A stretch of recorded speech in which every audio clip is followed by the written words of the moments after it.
The following advocacy presentation will be based upon the new proposed legislation regarding immigration laws in Florida. More specifically, the role the police department in Florida plays in U.S. immigration and customs enforcement operations, or better known as ICE.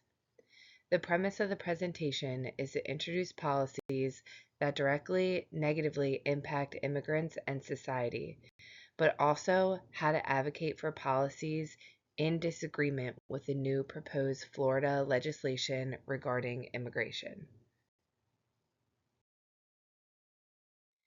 Legislative Area Immigration, Senate Bill 2C, House Bill 1C. Funding for local law enforcement to assist Trump immigration enforcement. Creates a grant program to reimburse law enforcement agencies for expenses that support enforcing federal immigration law, including bonuses for officers who participate in ICE operations. Since learning about this policy, there has been movement in St. Petersburg, Florida, where police have been outwardly supportive of such legislation and ready to help ICE with deportations, keeping in mind all public schools in Pinellas County, Florida, are required to have state law enforcement working at the school. Why is this policy a problem? First, it pulls funding from policing violent criminals and neglects one of the main priorities of the police department, which is protecting public safety. It incentivizes police officers to make more arrests against immigrants by offering financial gain for participating in ICE operations. This legislation will also increase racial profiling. Keeping in mind, Florida has a high rate of immigrants and Latinos, particularly in areas like Miami and even the Tampa Bay area, which has already expressed support in local police enforcement to engage in ICE operations. It will deter immigrants from reporting crimes even if they are victims. We will see an increase in civil rights violations, and we'll see overcrowding jails filled with undocumented citizens. It is problematic because it negatively stereotypes immigrants as being criminals. Selectively targeting undocumented immigrants is discriminatory under the Equal Protection Act. Breaking community trust and ties between citizens or non-citizens and the police department, which has been problematic in American history since its beginning, especially now as we take a look at police brutality over the past recent years.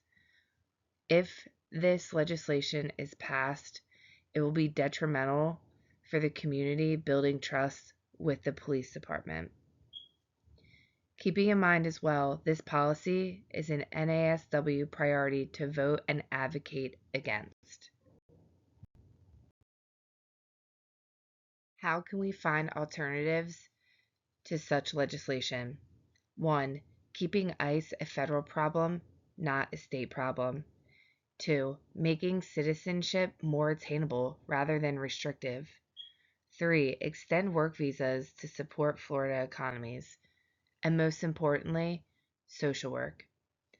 Social work is partnering with civil rights organizations, educating community members on their rights, finding loopholes to protect vulnerable communities, making sure we support community mobilization, strengthen support networks like attorneys, and finally, empowering vulnerable communities to speak on their own behalf and feel safe and secure to speak on their stories in order to educate people like them, the public, and others that might be in support of legislation that will negatively impact immigrants and society. As another alternative, ask why not Florida Economic Prosperity and Immigration Act.